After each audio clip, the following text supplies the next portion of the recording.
Prezados alunos, tudo bem? Nessa aula, nós vamos tratar da educação na antiguidade. A ideia é compreendermos que tipo de características ou que traços principais nós herdamos da educação de um período tão recuado, né? Talvez para a nossa reflexão durante toda essa aula ficasse uma ideia central que seria assim: por que nós herdamos práticas e concepções tão milenares através dos tempos? Então, inicialmente, eu chamaria a atenção de vocês para o fato de que a educação, sempre lembrando que quando tratamos de educação em nossas aulas, é a educação escolarizada. Então, a educação, primeiramente, quando se manifesta em civilizações muito antigas, como, por exemplo, Egito, no norte da África, Grécia e Roma, ela já nasce com uma característica política, né? O que isso tem de importante para nós, né? A importância, em primeiro lugar, é compreendermos que a educação escolarizada, a escola, não nasceu para atender as crianças, e sim aos jovens, e principalmente os jovens da classe dominante daquelas sociedades escravistas do período, não é, anterior a Cristo. Então, por exemplo, tanto no Egito, não é, que foi uma civilização milenar, a mais antiga de que temos notícia, como também na Grécia, a maior importância da educação era formar para a tarefa do poder, ou seja, formar para governar. Naquela sociedade de base escravista, apenas os jovens da classe dominante tinham esse privilégio do acesso a essa escola, e a sua finalidade principal era formá-los para o exercício de governo, né, o exercício do poder, portanto, uma tarefa essencialmente política. No Egito Antigo, há mais de 2000 anos anteriores a Cristo, nós já vamos observar a importância do que eles acreditavam que fosse o falar bem. Por que isso? O falar bem era tão importante como finalidade da educação? Porque a arte de governar, a arte política, ela depende de um convencimento do governante em relação aos seus governados. Então, o falar bem, o se expressar bem, o ter boa retórica, era a essência dessa educação, dessas sociedades milenares das quais estamos tratando. Também na Grécia, não é, nós vamos observar um binômio, não é, em torno do falar bem e também do fazer. Em relação ao Egito, a gente vê uma pequena diferença nesse momento, que é uma formulação, isso vem através de poemas, de tradição oral, nunca uma tradição escrita até este momento.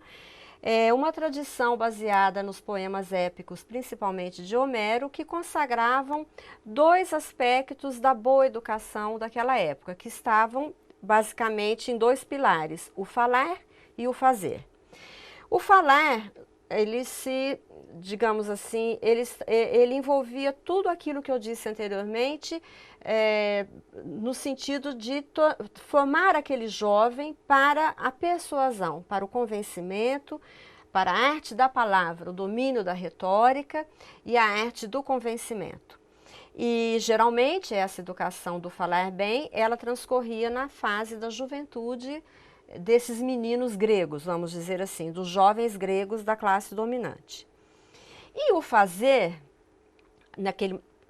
restrito às classes dominantes e, portanto, ligado à tarefa da educação, como uma das tarefas da educação, basicamente era o fazer a guerra, o treinamento para o enfrentamento de situações belicosas. Então, o fazer era o preparo para a guerra e o falar, o preparo para a arte de governar. Esses dois momentos educativos, que se concentravam exclusivamente nas classes dominantes, nos jovens das classes dominantes, transcorriam na juventude, o fazer a guerra, e na velhice ou na idade adulta, o falar bem, que significava a arte de governar a cidade.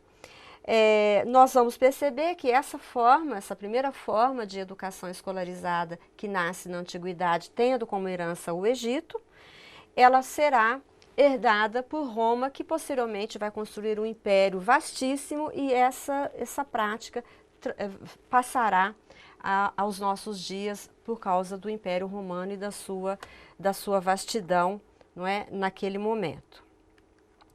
Muito bem.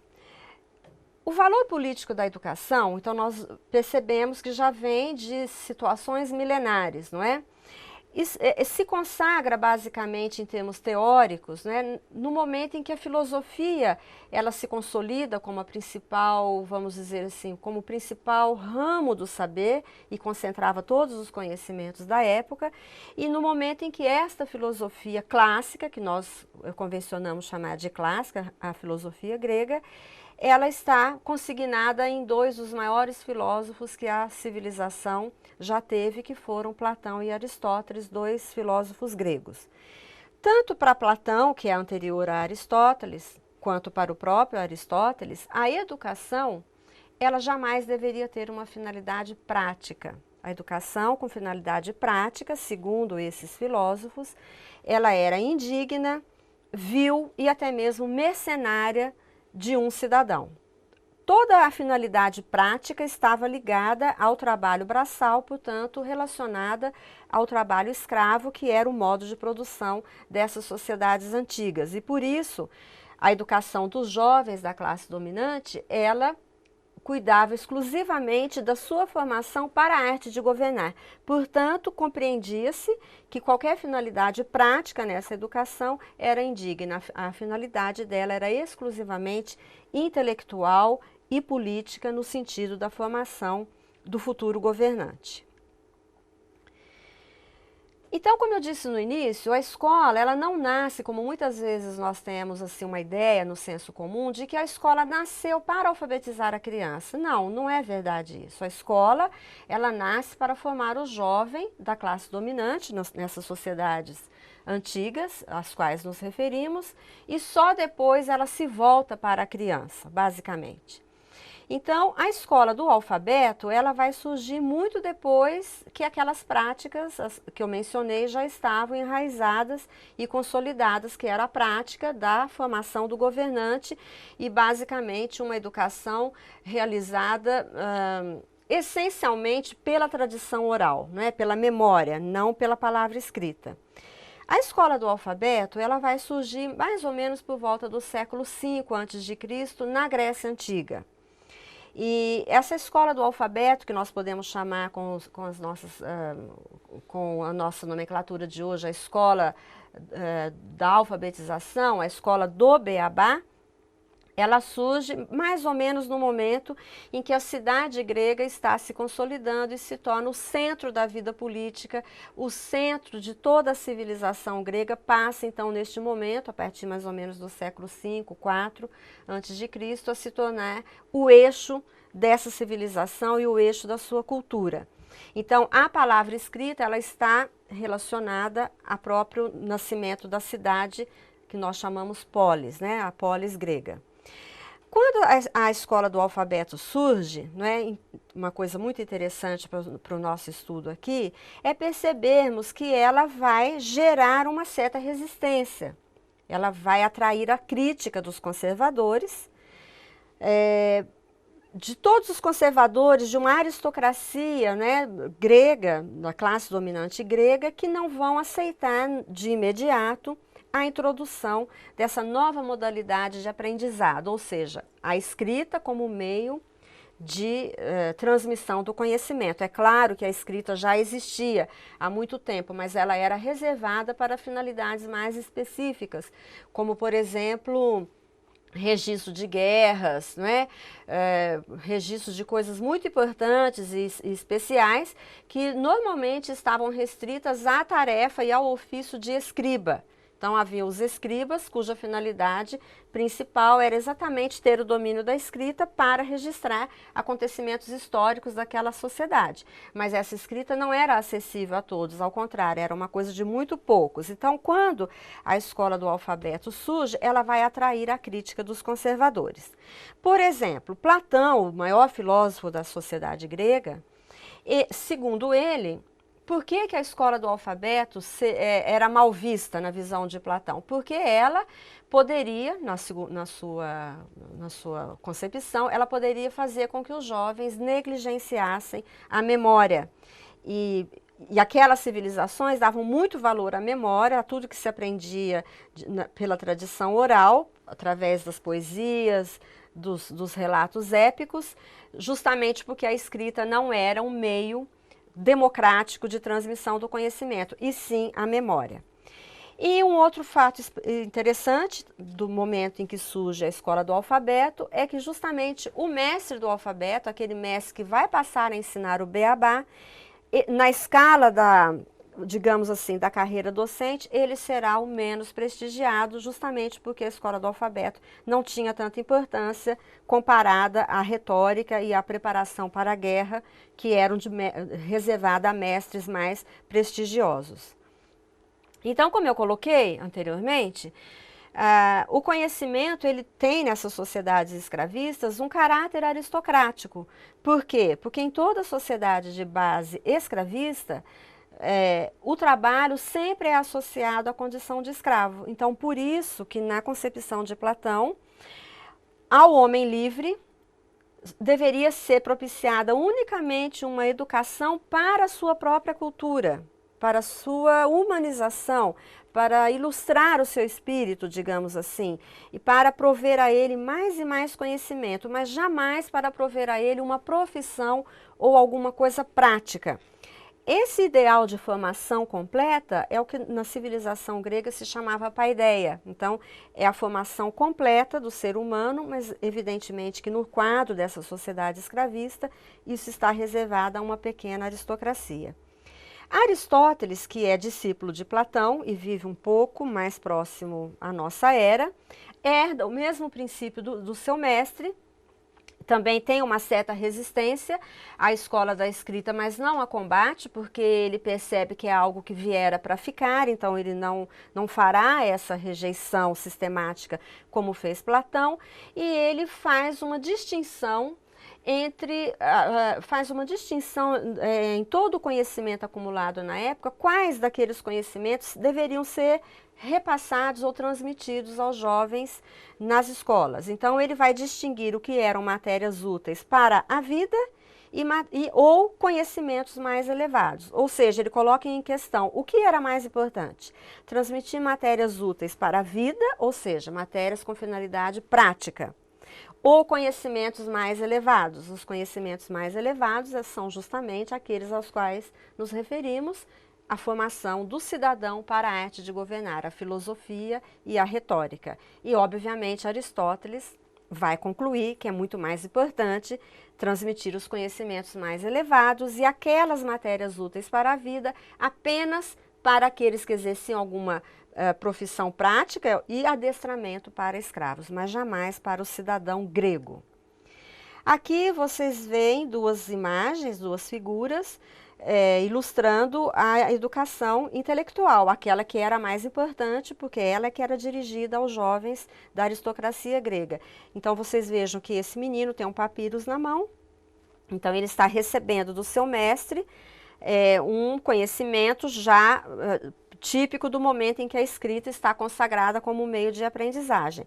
E do outro lado da tela vocês veem uma representação dos dois filósofos, né, Platão e Aristóteles com aquilo que hoje nós chamamos de um livro que está em suas mãos. Então aqui simboliza bem a importância da educação intelectual, portanto de uma educação que nasce com uma finalidade política, formação para a arte de governar e não uma educação que valorizasse as matérias para a vida ou a vida prática.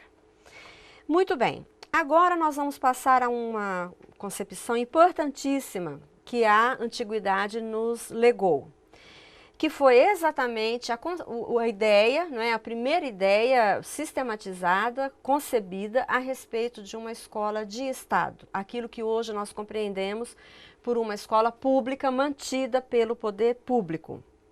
Essa ideia, que é uma concepção importantíssima para os dias de hoje, ela nasceu na Grécia Antiga, nesse contexto ao qual nos referíamos. E quem formulou pela primeira vez esse conceito de maneira sistematizada, filosoficamente sistematizada, foi Aristóteles, não é? Aristóteles, ele partiu do seguinte princípio para formular esse pensamento. Todos os cidadãos pertencem à cidade. Nenhum cidadão, segundo Aristóteles, pertencia a si mesmo. Portanto, nessa lógica, a educação jamais deveria ter uma finalidade individual, e sim coletiva, visando ao bem da cidade. Se a educação visa o bem coletivo, portanto o bem da polis, a responsabilidade de educar não deveria ficar a cargo de cada família ou de cada indivíduo ao seu bel prazer, e sim a cargo de uma instituição pública, que naquele momento é a polis, é a cidade. Essa ideia de uma escola de Estado já era praticada de alguma forma em Esparta, uma cidade-estado importante da Grécia, mas Aristóteles defende um princípio de que todos os cidadãos passassem a ser educados dessa forma como os espartanos eram. E Roma, que conquista a Grécia um pouco depois, incorpora esse mesmo traço cultural que adquiriu dos gregos e, portanto, a escola do alfabeto, ela passa à civilização romana e também esse princípio de uma escola de Estado. Roma conquista os gregos, mas, por um lado, ela é conquistada pela cultura grega. Ela é uma civilização imperialista, né, que conquistou todos os povos de sua época, porém ela foi conquistada dialeticamente pela cultura daquele que foi vencido, no caso o povo grego, e ela adquire todos os traços culturais da escola grega, né, e também grande parte da cultura. Por exemplo, a escola de gramática, que é justamente a escola do alfabeto, que já está enraizada em Roma no século III a.C. Posteriormente, há um avanço na criação de um outro nível de formação das classes dominantes, que é a escola de retórica. Portanto, é uma escola mais voltada, né, filosoficamente a essa formação do cidadão, né, futuro governante. E a mesma restrição que Platão e Aristóteles faziam no seu contexto grego a educação com finalidade prática, também os romanos herdarão. Então eu citaria aqui dois exemplos. Cícero, um dos maiores oradores e que foi cônsul da República Romana ao seu tempo, fez uma distinção muito próxima daquela que Aristóteles já havia feito entre profissões liberais e profissões indignas. Profissões indignas seriam todas aquelas com finalidades práticas. E Virgílio, o grande poeta da civilização romana, escreveu vários poemas e várias odes a esse respeito, e há uma frase bastante emblemática de Virgílio que diz: "A ti, ó romano, cabe impor a paz ao mundo", ou seja, impor a paz ao mundo nada mais era do que conquistar e dominar todas as civilizações da época, o que era compreendido como uma tarefa específica do cidadão romano. Portanto, novamente reforçando, uma formação para o governo. E aqui a gente vê uma outra figura mostrando a educação de meninos romanos. Vocês podem observar que tem o papiros, não é? E objetos de estudo nas mãos de cada um deles. Como é que era a vida nas escolas nesse período tão recuado de nós, né? Muitas coisas que ainda hoje nós praticamos ou que nós rejeitamos provêm daquela época. Por exemplo, era muito comum, não havia uma distinção de tratamento entre a criança e o adulto. Então, a escola, quando ela nasce, naquele momento, ela não distingue a criança. A criança é tratada como um adulto em miniatura. E ela recebia castigos físicos, restrições, humilhações, né? Ela vai ser vítima de muitas dessas práticas que faziam com que a criança odiasse a escola. E uma dessas práticas, por exemplo, era o método baseado na memorização, né, que nós chamamos método mnemônico. Então, quando a criança não correspondia àquilo que o mestre esperava dela, sobrevinha um castigo, e muitas vezes castigos físicos. Só muitos séculos depois é que a criança passou a ser tratada como criança no ambiente escolar, mas aqui nós estamos muito distante disso. E como é que começa o Estado, né, o poder público, a reconhecer a profissão dos mestres e a própria educação e a própria escola? Aqui eu trouxe alguns exemplos. Por exemplo, um deles é no comecinho da era cristã, o primeiro imperador de Roma, Augusto, no momento em que a cidade de Roma sofria uma gravíssima crise de carestia, ele poupa duas categorias de expulsão da cidade: os mestres e os médicos. Ou seja, com esse ato ele mostrou a importância social que os mestres já tinham para aquela civilização, então eles foram poupados de serem expulsos da cidade de Roma. E mais tarde, já bem mais tarde desse exemplo que eu dei, 3 séculos à frente, nós vamos tomar contato com a primeira forma de salário que o Estado, um poder público, fixa em relação ao trabalho do professor, do mestre. Então, por exemplo, o mestre do alfabeto, que, como eu falei anteriormente, era o menos prestigiado na escala, né, do trabalho de educação, ele recebia 50 denários por mês pelo seu trabalho, né, para alfabetizar crianças. Comparativamente ao orador, que era justamente aquele que ensinava a retórica, portanto, o conhecimento mais elevado para o exercício da arte de governar, ele recebia 250 denários mensais. Então, veja que são 200 denários a mais em relação ao professor do alfabeto. E um advogado, apenas para a gente estabelecer comparações, recebia na época 100 denários por causa. Que conclusão que vocês chegam aqui? Alguma semelhança com a época atual? Vejo que o mestre do alfabeto era o menos prestigiado e o que recebia o menor salário. Que conclusões nós podemos chegar, então, dessa breve entrada, vamos dizer assim, no mundo antigo?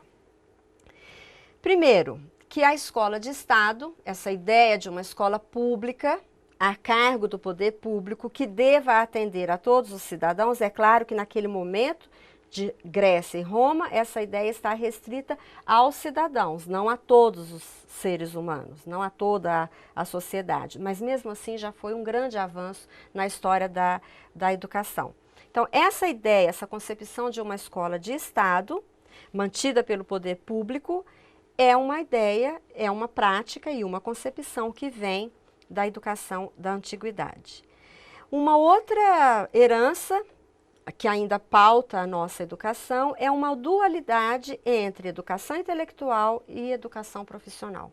Ainda hoje, em muitos países, como é o caso do Brasil, há um preconceito em relação à formação profissional, enquanto a formação intelectual é reservada aos jovens das elites, das classes médias e médias altas, e enquanto que a educação profissional é destinada aos jovens das outras classes, portanto, das classes populares. Isso é uma herança que nós adquirimos dessas sociedades antigas. Ou seja, é uma formação unilateral, porque ela está focado em apenas uma das habilidades, né, do ser humano, seja na intelectual ou na profissional, enquanto que a formação omnilateral, a formação completa, que conciliava a formação intelectual com o fazer, no caso da Grécia, o falar para a arte de governo e o fazer para o exercício da guerra, estavam concentrados unicamente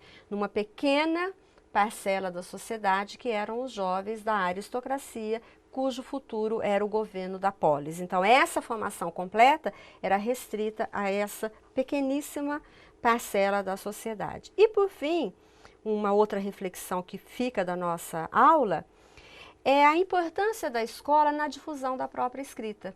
Lembrem-se que no começo eu falava que a escrita, no começo da história da escola, ela era reservada a pouquíssimas pessoas.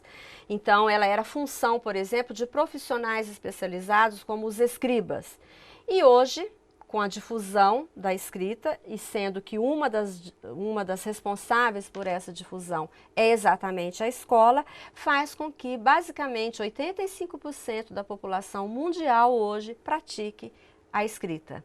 E uma outra coisa interessante para fecharmos essa reflexão entre o passado e o presente é que de todos os alfabetos que foram criados na antiguidade, aquele que teve um futuro mais, digamos, de projeção internacional e que avançou sobre muitas civilizações foi exatamente o alfabeto latino. E quem fez essa difusão para toda a civilização ocidental foi exatamente o Império Romano, e nós, de certa forma, fazemos parte dessa dessa herança, uma vez que a nossa língua portuguesa faz parte do próprio alfabeto latino, e a era do computador faz avançar mais ainda o alfabeto latino, uma vez que ele pressiona toda a comunicação escrita pela via da internet, toda a nossa comunicação, enfim, hoje, pelos computadores, ela é feita em muito maior grau pelo alfabeto latino do que por outros alfabetos. Então, e é o alfabeto justamente que nós herdamos, não é, dessas civilizações passadas. Então, para fechar, nós concluímos com a seguinte ideia: nós herdamos práticas milenares e seculares porque o processo histórico é sempre um processo em que há uma incorporação de elementos novos a partir de elementos antigos ou velhos de culturas antepassadas. Então, todo o processo de transição é feito com essa mediação entre algo que nós herdamos e aquilo que nós criamos de novo. E, portanto, essas ideias centrais que eu chamei atenção nas nossas conclusões são ideias, basicamente, que nós herdamos de uma primeira forma de escola que a história da educação registra para o nosso conhecimento. Espero que vocês tenham gostado dessa aula, leiam mais a respeito na bibliografia indicada, como também no nosso livro didático, e tenham bons estudos. Muito obrigada.